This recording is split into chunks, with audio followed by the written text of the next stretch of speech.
तो राष्ट्रहित को बेमानी हो जाते हैं। हमारे लिए सरोपरि है, सरोपरि है, राष्ट्रहित नहीं है।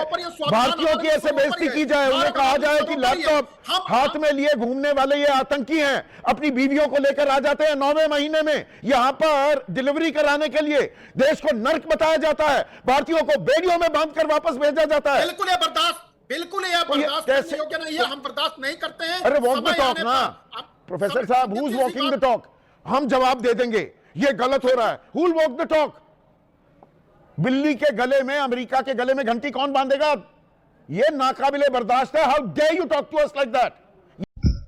दोस्तों, भारत को नरक का द्वार कहा जा रहा है, हमारे लोगों को लैपटॉप वाले गुंडे कहा जा रहा है, और ये सब कहने वाला कोई दुश्मन देश नहीं बल्कि वही अमेरिका है जिसे हम दोस्त कहते हैं, जिसे प्रधानमंत्री मोदी, हमारे डियर फ्रेंड्स डोनाल्ड ट्रंप कहते हैं।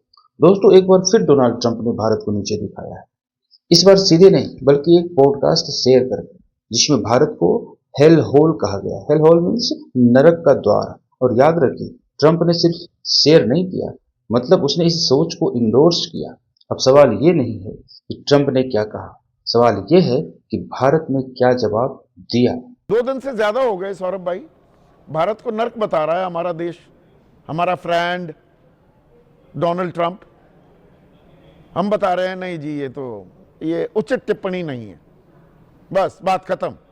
वो हमें नर्क बताएगा, हम कहेंगे अरे रे उचित टिप्पणी नहीं, फिर वो उस पर जामा उड़ा देंगे कि नहीं नहीं भारत तो हमारा बहुत अच्छा मित्र है, बात खत्म। देखिए संदीप जी, भारत की आन बान शान, भारत के बारे में कुछ भी कहने वाला दुनिया में कहीं कोई भी व्यक्ति हो, कोई भी मुल्क हो, हम उसे स्वीकारते नहीं है, मानते नहीं है। तो क्या किया हमने? और उसकी निंदा और आवश्यकता पड़ने पर उसको उसी तरह का उत्तर देने के लिए हम कब सक्षम देंगे? हैं और तत्पर उसी तरह का उत्तर कब देंगे? 1 साल हो गया लगातार मैं ये सवाल पूछ रहा हूं, हमारी संप्रभुता पर हमला करता है डोनाल्ड ट्रंप। जब ट्रंप भारत को नरक के द्वार जैसे शब्दों से हम भारतीयों के सीना छलनी कर रहे थे, उसी वक्त अमेरिका गए आरएसएस के बड़े नेता राम माधव अपने बयानों से भारत और मोदी सरकार की किरकिरी करवा रहे थे। साथ में आरएसएस में नंबर 2 के नेता दत्तात्रेय होसबोले भी थे। आइए इसको डिटेल से जानते हैं। उसके बाद ट्रंप का मोदी जी और भारत को बदनाम और शर्मसार करने वाले जो बयानों की सिलसिला है उसको शुरू करेंगे। तो आइए, राम माधव जो अमेरिका गए हुए हैं वो वहां पे जाके क्या बोल रहे हैं। आरएसएस के वरिष्ठ नेता हैं, अमेरिका में हडसन इंस्टीट्यूट में व्याख्यान दे रहे थे। उन्होंने कहा, अमेरिका के कहने पर भारत ने रूस और ईरान से तेल लेना बंद किया, हम पर 50% टैरिफ लगा और हमने विरोध नहीं किया। यूएस से अच्छे रिश्तों के लिए भारत ने क्या क्या नहीं किया, बहुत कुछ किया। मतलब साफ था कि भारत झुक गया, भारत गिड़गिड़ा रहा है अमेरिका के साथ। ये जिस तरह से बोल रहे थे वैसे लग रहा था कि क्या सरकार भेजी है क्या उनको कि जाओ तो वहां जाकर के ये सब बातें करो, मनाओ, ट्रंप को मनाओ। इस तरह से ये बातें कर रहे हैं, है ना, तो गिड़गिड़ाने जैसी स्थिति बना दी। आइए उनकी बातों को सुनते हैं। We agreed to stop buying oil from Russia, facing so much criticism from our Indian opposition. We agreed for 50% tariffs. Agreed means we did not say anything. We maintained our patience. 50% tariffs we agreed. We agreed to stop buying oil from Russia, facing so much criticism from our Indian opposition. We agreed for 50% tariffs. Agreed means we did not say anything. We maintained our patience. 50% tariffs we agreed. Today, in the new trade deal also, we agreed for 18% tariffs, higher than what it used to be. I mean, average tariff. So, where is India lagging behind in that? What are those issues that where India is not doing enough? Ram Madhav ने जो बोला वो सच ही बोला। जब America 50% का tariff लगा रहा था तो उस समय उसका खुलकर विरोध नहीं किया। जब अमेरिका ने रूस से तेल लेने से मना किया, सचमुच में भारत ने रूस से तेल लेता था, उसमें कमी स्टेट हॉर्मोज जो युद्ध चल रहा था अमेरिका, ईरान और इजराइल के बीच में, ईरान ने स्टेट ऑफ हॉर्मोज को ब्लॉक कर रखा था, वहां से तेल के टैंकर जहाज नहीं आ रहे थे। तब अमेरिका जाकर भारत को कहता है कि आपको 30 दिनों की मोहलत देता हूँ, छूट देता हूँ, अब रशिया से तेल ले लो। we मतलब तुम agreed for होते कौन हो? 50% तेल हम tariffs. कहाँ से Agreed लेंगे? means we नहीं did लेंगे, not say पैसा हम उनको anything. We देंगे, पैसा मेरे maintained our पास है, हम जहाँ patience. से तेल लेना चाहें हम वहां से 50% तेल ले tariffs we सकते agreed. हैं। तुम होते कौन हो हमको रोकने वाले या Today, परमिशन देने in the वाले new कि हाँ trade deal 30 also, we agreed for दिन की मोहलत 18% देता हूँ, tariffs, छूट देता higher हूँ, than तुम what वहां it से तेल used ले to low. be. I mean, तो बात तो ये सही average ही थी, tariff. लेकिन So, जब देखा कि where ये is विवाद India बढ़ रहा lagging है, behind in इनके that? बयान से सरकार What की are those खिचड़ी issues हो that रही where है, India is तो not Ram doing Madhav enough? ने अपने बयान को पलट दिया। उसके बाद उन्होंने कहा कि मैंने जो कहा वो सब गलत था, मैं क्षमा चाहता हूँ। भारत ने कभी रूस से तेल लेना बंद नहीं किया, टैरिफ का विरोध किया गया था। दोस्तों इसे कहते हैं थूक कर चाटना, मतलब वो 360 डिग्री तुरंत घूम जाना, है ना, कि मतलब कुछ देर पहले क्या बोले थे और उसके बाद में अपनी बातों से आप पलट गए। अब सोचिए अगर यही बातें राहुल गांधी ने कही होती तो क्या होता? देशद्रोही कहा जाता, पुतले जलाए जाते, टीवी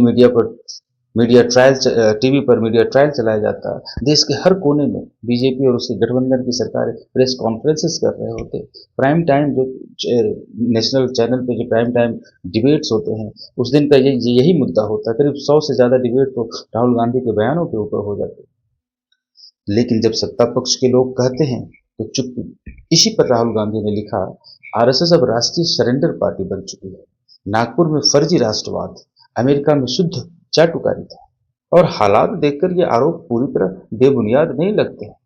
अब ध्यान से सुनिए, भारत के विदेश मंत्रालय ने कहा, एमईए है ना, मिनिस्ट्री ऑफ एक्सटर्नल अफेयर्स ने ट्रंप के बयान को अनुचित, अज्ञानतापूर्ण और बेहद भद्दा बताया और कहा है कि वे इस मामले की रिपोर्ट्स देख रहे हैं लेकिन फिलहाल विस्तृत प्रतिक्रिया नहीं दी है।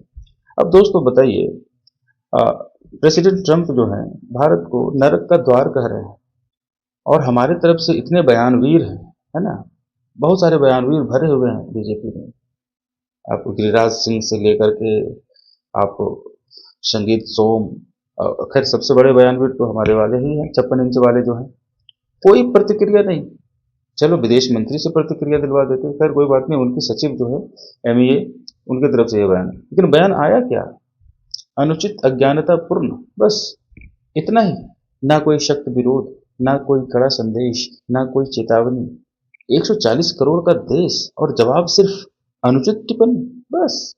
अब आते हैं पुनः ट्रंप के पॉडकास्ट पर। हम इंडियन के लिए कह रहे हैं नर्क द्वार, और सिर्फ नर्क का द्वार नहीं, उसमें एक विस्तृत भूमिका है, उसके बारे में बात करते हैं। नर्क का द्वार तो कहा, मान लीजिए वो हेडिंग था उस पॉडकास्ट का। आगे उसमें है, ये लोग 9 महीने का गर्भ लेकर अमेरिका आते हैं। ये लोग कौन? भारत और चाइना के लिए कहा जा रहा है। ये लोग 9 महीने का गर्भ लेकर अमेरिका आते हैं, यहीं बच्चा पैदा करते हैं, नागरिकता ले लेते हैं और फिर पूरे परिवार को बुला लेते हैं। कहा गया ये लोग अमेरिकी कल्चर में घुल मिल नहीं पाते, देशभक्ति नहीं रखते, और सबसे जहरीली जो लाइन थी, ये लैपटॉप वाले गुंडे हैं जिन्होंने टेक कंपनीज पर कब्जा कर लिया है, जिस वजह से अमेरिकी युवाओं को मौका नहीं मिल पा रहा है। अब सोचिए ये भाषा किस देश के लिए इस्तेमाल हो रही है? 140 करोड़ के भारत के लिए। दोस्तों ये सिर्फ प्रधानमंत्री मोदी का अपमान नहीं है, ये उस पद का अपमान है जो 140 करोड़ लोगों की नुमाइंदगी करता है। एक राष्ट्रपति भारतीयों पर ऐसे गंभीर, ऐसे बेहुदे आरोप लगा रहा है कि ये लोग 9वें महीने की अपनी पत्नियों को, गर्भवती जो होती हैं, अमेरिका ले आते हैं ताकि यहां पर बच्चा पैदा हो और नागरिकता मिल जाए। How dare they! इस मानसिक पागलपन को भारत कभी स्वीकार नहीं करता। हम इस तरह स्वीकार नहीं करते। अभी इस साल, इस महीने व्यापारिक समझौता करने वाले हैं हम अमेरिका के साथ। संदीप जी, व्यापार के अलग रिश्ते होते हैं, अच्छा, और इस तरह के व्यापार के अलग रिश्ते होते हैं, तो राष्ट्रहित को बेमानी हो जाते हैं। हमारे लिए सर्वोपरि है, सर्वोपरि है, राष्ट्रहित नहीं है। भारतीयों की ऐसे बेइज्जती की जाए, उन्हें कहा जाए कि लैपटॉप हाथ में लिए घूमने वाले ये आतंकी हैं, अपनी बीवियों को लेकर आ जाते हैं 9वें महीने में यहां पर डिलीवरी कराने के लिए। देश को नर्क बताया जाता है, भारतीयों को बेड़ियों में बांधकर वापस भेजा जाता है। बिल्कुल यह बर्दाश्त करने योग्य नहीं है, हम बर्दाश्त नहीं करते हैं। अरे वॉक द टॉक ना प्रोफेसर साहब, who is walking the talk? हम जवाब दे देंगे ये गलत हो रहा है। Who will walk the talk? बिल्ली के गले में, अमेरिका के गले में घंटी कौन बांधेगा? ये नाकाबिले बर्दाश्त है। How dare you talk to us like that? अब जरा पीछे चलते हैं, फ्लैशबैक करते हैं कि प्रेसिडेंट ट्रंप ने जब वो दूसरे टर्म में जीत के आए हैं, तब से भारत को और मोदी जी को, मतलब क्या क्या वो नहीं बोले हैं, है ना, मतलब कुछ छोड़ा ही नहीं बोलने को। तो उनके कुछ बयान हैं, उन बयानों को 3-4 बयान हमारे पास में भी हैं जिसके बारे में हम चर्चा करेंगे। उससे आप समझ लीजिए वो क्या चाहता है और भारत को या हमारे मोदी जी को किस दृष्टि से देखता है, उन बयानों में परिलक्षित होता है। उसी पे गौर करते हैं। अगर वो झूठ Donald Trump has said 5 times, has said, sorry, 29 times, 29 times he said, 29 बार उन्होंने बोला कि भैया मैंने सीज फायर करवाया है। अच्छा, अगर वो झूठ बोल रहे हैं तो अपने भाषण में यहां प्रधानमंत्री कह दें कि वो झूठ बोल रहे हैं। यहां पे अगर दम है तो यहां पे प्रधानमंत्री बोल दे कि ट्रंप झूठ बोल रहे हैं। If he has the courage, if he has the courage, if he has the courage of Indira Gandhi, let him say here, let him say here that Donald Trump, you're a liar. That you did not make a ceasefire and that we did not lose any planes. Let him say it here. If he has the courage. 50% भी है इंदिरा गांधी का तो यहां बोल दे। 50% होगा तो बोल देंगे, सॉरी। 7 मई 2025 ऑपरेशन सिंदूर चल रहा था। भारत पाकिस्तान को करारा जवाब दे रहा था। अगर 1 से 2 दिन और युद्ध चल गए रहते तो पाकिस्तान के 4 टुकड़े हो गए रहते। लेकिन अचानक सीज फायर की खबर आती है और हैरानी की बात, सीज फायर का ऐलान भारत और न भारत करता है न पाकिस्तान करता है। ऐलान करता है अमेरिका, डोनाल्ड ट्रंप। युद्ध हो रही है भारत और पाकिस्तान के बीच में और सीज फायर का ऐलान करता है डोनाल्ड ट्रंप अमेरिका से। क्या बात है। वो बार बार कहता है हमने धमकी देकर भारत से युद्ध विराम करवाया, टैरिफ बढ़ाने की धमकी देकर हमने युद्ध विराम करवाया और भारत फिर भी खामोश। दुनिया के हर कोने में, हर प्लेटफॉर्म पे, हर जगह से ज्यादा करके 100 बार से ज्यादा बार बोल चुका है कि युद्ध विराम सीज फायर हमने करवाया। भारत को ट्रेड डील की धमकी देकर ज्यादा टैरिफ लगा देंगे, इसकी धमकी देकर हमने भारत को सीज फायर के लिए मनाया। आइए 12 जुलाई, ट्रंप कहते हैं पीएम मोदी बहुत अड़ियल है, भारत अमेरिका के बिना कुछ नहीं है, मैं उनका राजनीतिक करियर डिस्ट्रॉय कर सकता हूं। दोस्तों ये कितनी गंभीर बात है। 140 करोड़ देश के प्रधानमंत्री, वो भी भारत जैसे देश के प्रधानमंत्री जिसकी हजारों साल पुरानी सभ्यता संस्कृति रही है ना, लोकतंत्र की जड़ें इतनी मजबूत हो, दुनिया का सबसे बड़ा लोकतंत्र हो, और वहां के प्रधानमंत्री को प्रेसिडेंट ट्रंप कहता है कि मैं इनकी पॉलिटिकल कैरियर डिस्ट्रॉय कर सकता हूं। आइए वो बयान सुन लेते हैं। I think they were great. He reported to me that you're great. He's a great man, you know. Modi is a great man. That he loves Trump. Now, I don't know if the word love, I don't want you to take that any different. I don't want to destroy his political career, okay? But you have to understand, I've watched India for years. It's an incredible country. And every single year you'd have a new leader. I mean, some would be in there for a few months. And this was year after year after year. जनवरी 2026, नई दिल्ली ने मुझे खुश करने के लिए रूस से तेल खरीदना कम किया। ये तो बात सही है। अमेरिका का दबाव था, अमेरिका बार बार बोल ही रहा था कि रूस से आप तेल लेना बंद करो, तेल लेना बंद करो, और हमारी सरकार ने तेल लेना सचमुच में रसिया से कम कर दिया था। लेकिन ये कहना कि मुझे खुश करने के लिए, मतलब ये कितनी आत्ममुग्धता है उनकी। खैर, 4 फरवरी मैंने मोदी से साफ कहा, मिसाइलबाजी बंद करो, नहीं तो पाकिस्तान को खुली छूट दे दूंगा। वो कांप रहे थे। दोस्तों ये सुनकर खून नहीं खौलेगा क्या? ठीक है, पक्ष विपक्ष एक अलग बात है, ये सुनकर तो पूरे भारतवासी हिंदुस्तानी का खून खौलना चाहिए। वो ऐसा कैसे बोल सकता है? क्या वो पाकिस्तान के साइड से खड़ा है क्या, जो पाकिस्तान को मैं खुली छूट दे दूंगा? ये ऐसा शब्द बोलने का मतलब यही, और उसको इंडिया भारत जो है दोस्त मान के चल रहा है। अरे वो तो हमारे दुश्मन का दोस्त है, वो दोस्त कैसे हमारा हो सकता है? वो बोल रहा है कि पाकिस्तान को खुली छूट दे दूंगा, मतलब पाकिस्तान जो है इसके पंजे में, इसके गिरफ्त में है। जैसा बोलेगा पाकिस्तान को अमेरिका करने के लिए, वैसा पाकिस्तान करेगा क्या? अब सबसे बड़ा सवाल, भारत चुप क्यों है? क्या कोई मजबूरी है? क्या कोई ऐसी नस है जो दबा दी गई है? हमने तो ऐसा प्रधानमंत्री चुना था जो बोलने में किसी को भी पीछे छोड़ सकते हैं, तो फिर ट्रंप बोलने में आगे कैसे निकल गया? और अगर आपको लगता है कि अपमान आज से शुरू हुआ है तो जरा रुकिए। अमेरिका ने एक बार फिर भारतीयों के हाथों में हथकड़ियां, पैरों में बेड़ियां लगाकर उन्हें डिपोर्ट किया है। बड़ी खबर अमेरिका से आई है। एक साथ 141 भारतीयों से भरा हुआ जहाज दिल्ली इंदिरा गांधी हवाई अड्डे पर परसों रात को उतरा और जो उसमें सवार थे वो ज्यादातर थे हरियाणा के, पंजाब के, कुछ दूसरे राज्यों से थे। जब अमेरिका से अवैध और प्रवासियों को डिपोर्ट किया जा रहा था, इमिग्रेंट्स को डिपोर्ट किया जा रहा था, उस वक्त हमारे भारतीय भाई बंधुओं को जंजीरों में बांधकर भेजा गया। हाथों में हथकड़ियां, पैरों में बेड़ियां, जानवरों से भी बदतर सलूक, कई लोगों को मारपीट झेलनी पड़ी। और ये सब सिर्फ भारत के लोगों के साथ हुआ। बाकी देशों ने कड़ा विरोध किया, उनके नागरिकों को सम्मान के साथ डिपोर्ट किया गया। लेकिन भारत के लोग, क्या उन्हें अपराधियों की तरह जंजीरों में बांधा गया?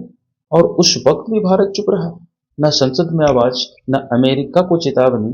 ये सिर्फ डिपोर्टेशन नहीं था, ये राष्ट्रीय अपमान था। और दोस्तों, सचमुच में उस समय अगर आप अवेयर होंगे तब देखे होंगे कि किस तरह से जंजीरों में बांध कर भेजा जा रहा था। और सेम टाइम पे ये खबर भी आती थी कि फलाने देश के राष्ट्रपति ने या फलाने देश के प्रधानमंत्री ने राष्ट्रपति ट्रंप से बात करके और विरोध जताकर उन लोगों ने अपने देश के लोगों को बेड़ियों और जंजीरों में बंधवा कर नहीं मंगवाया था। लेकिन हमारे देश के प्रधानमंत्री या हमारे देश के जो भी है भाई, विरोध तो करना चाहिए। आखिर वो तो हमारा हिंदुस्तानी भाई ही था जो यहाँ से वहां कमाने के लिए गया था, डंकी रूट से गया था, ठीक है, मान लेते हैं। लेकिन तुम इस तरह जानवरों की तरह तुम डिपोर्ट कर रहे हो, इसका कोई विरोध नहीं। तो याद है हाउडी मोदी और नमस्ते ट्रंप। नमस्ते ट्रंप गुजरात में हुआ था और हाउडी मोदी शायद वाशिंगटन में हुआ था, अमेरिका में हुआ था शायद। वहीं से कहानी बिगड़नी शुरू हुई। अमेरिकी चुनाव उनका आंतरिक मामला था, लेकिन हमने डायस्पोरा के जरिए ट्रंप को जिताने की कोशिश की। माय डियर फ्रेंड ट्रंप कहा गया। और आज वही दोस्त भारत को नरक का द्वार कह रहा है।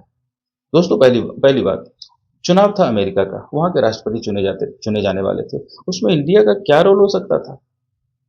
इंडिया का क्या रोल? ठीक है, भारत के बहुत सारे लोग, 35-40 लाख के आसपास लोग वहां पर रहते हैं, उसका वोट चाहिए होगा ट्रंप को, इसके लिए से दोनों की ये जुगलबंदी चल रही थी।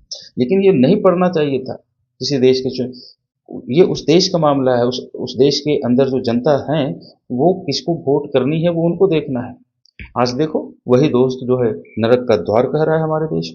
दोस्तों, देश की इज्जत खामोशी से नहीं बचती। ये मोदी जी का नहीं, ये भारत का अपमान है। देश आपके साथ खड़ा है, लेकिन अब चुप्पी भारी पड़ रही है। अब फैसला करना होगा, क्या भारत बोलेगा या यूं ही सुनता रहेगा? आप क्या सोचते हैं? अपनी राय कमेंट में जरूर लिखिए। तो आपको हमारा ये विश्लेषण कैसा लगा, अपनी राय कमेंट बॉक्स में लिखिएगा। वीडियो अगर पसंद आई हो तो लाइक कर लीजिए और नए हैं तो सब्सक्राइब कर लीजिए। आज के लिए इतना ही। बहुत बहुत धन्यवाद।